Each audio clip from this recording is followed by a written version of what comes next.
This video has been produced with a light-hearted tone, but it is important that you keep in mind the absolute necessity for safe, careful operations. Guests or attendants can suffer serious injury or even death if proper procedures are not followed at all times. If you are unsure or if you have any questions about anything in this video, please see your manager. The following is a concept only for attraction operation. It is intended to help each park develop a set of operational guidelines for its unique circumstances.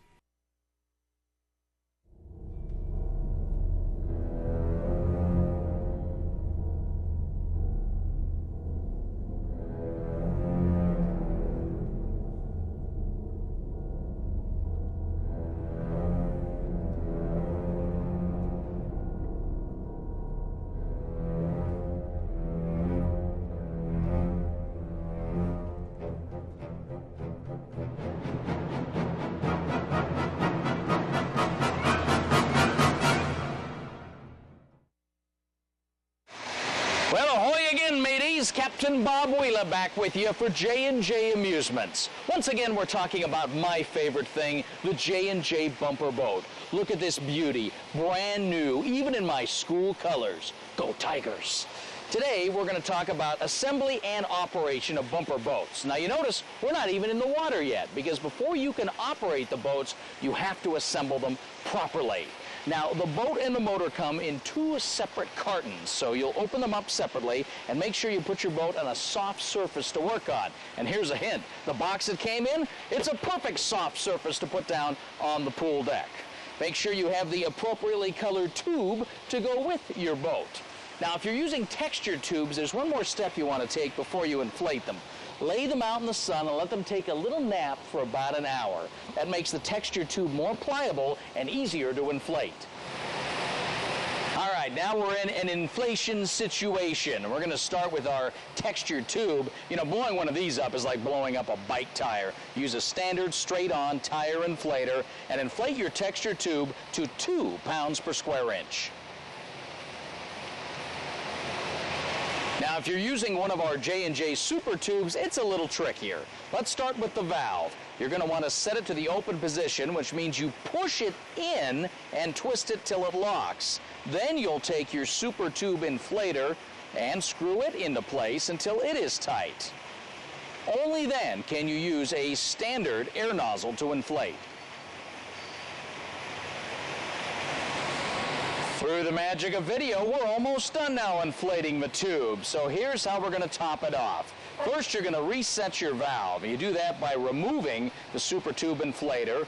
Rotate the valve till it pops up. It'll do it all by itself because there's a spring. Reinsert your super tube inflator, and now it's a one-way valve. No problem. You can top it off with that extra little blast of air. Now it's time to check your air pressure using the low pressure gauge. Make sure the super tubes are inflated to 3 psi.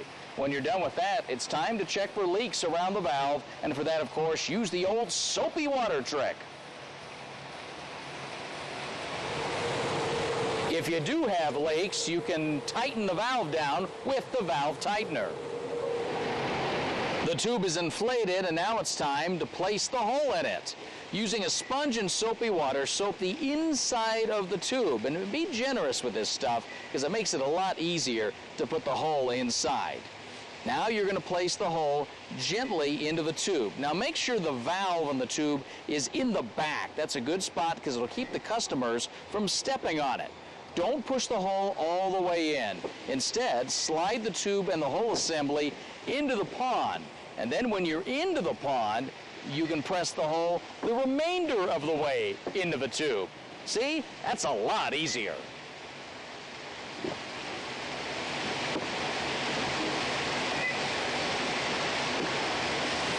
Now, if you bought gas motors, you're almost ready to go. Make sure you do your normal pre-operation inspection of the motor, and I know you have a checklist for that. Make sure it's all filled with oil and gas, then simply place the motor into the hole. Do that little rotation check, make sure it's got some free play, and you're ready to operate this boat. Now, if you have electric motors, you've got to wire up the batteries, and this requires 2 people. With the boat in the water, open the upper half of the hull. Use the enclosed hull prop to hold up the top half of the hull. One person will need to climb into the hull and sit on the inner edge of the tube with his feet inside the inner hull. And at that time, you want to clear away anything that is blocking the battery compartments.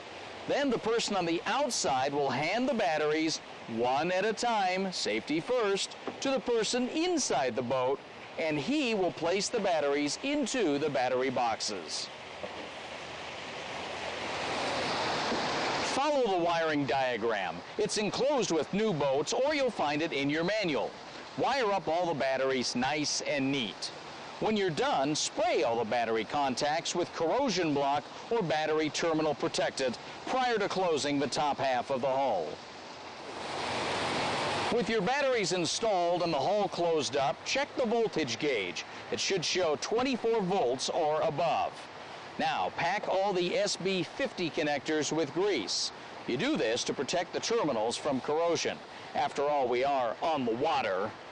There are two connectors, one in the back and one in the front. Don't forget to wipe off the excess. Well, now it's time to bring out your electric motor. You're going to place it first into the motor socket, also known as the receiver. Now, this is definitely a two-person operation, so play it safe. When the motor's in the receiver, you're going to plug in the SB50 cord. And with that in place, you're ready to go boating. Remember, it's a good idea to charge the batteries prior to running the boats.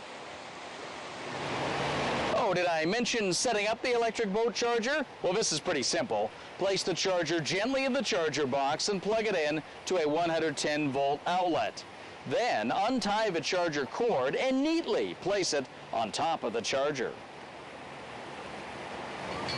All right, we've showed you how to put one of these beauties together. Now let's put them to work for you. Before you can open up your pool, you've got to do the pre-opening checklist for the boats themselves. Now your checklist should be in the manual. Start with the tube inflation. The textured tube should be inflated 1.5 to 2 psi. If you have a super tube, it should be 3 to 6 psi. Check the hull for cracks and cleanliness. Check the receiver for cracks or loose bolts. And check the handrails for loose bolts and general condition.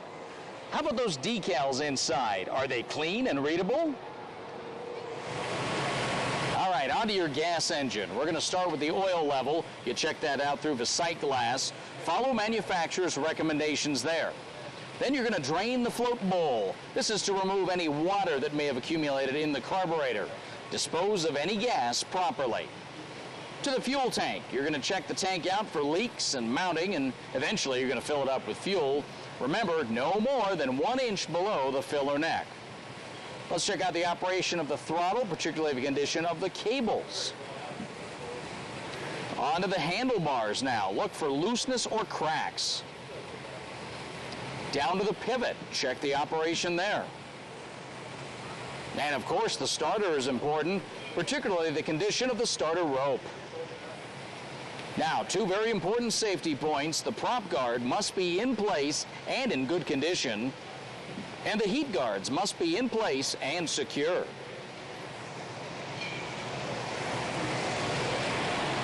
Now, if you have electric bumper boats, get out your opening daily checklist for those units. Start by checking pressure in the tube, same numbers, 1.5 to 2 psi for textured, 3 to 6 for a super tube.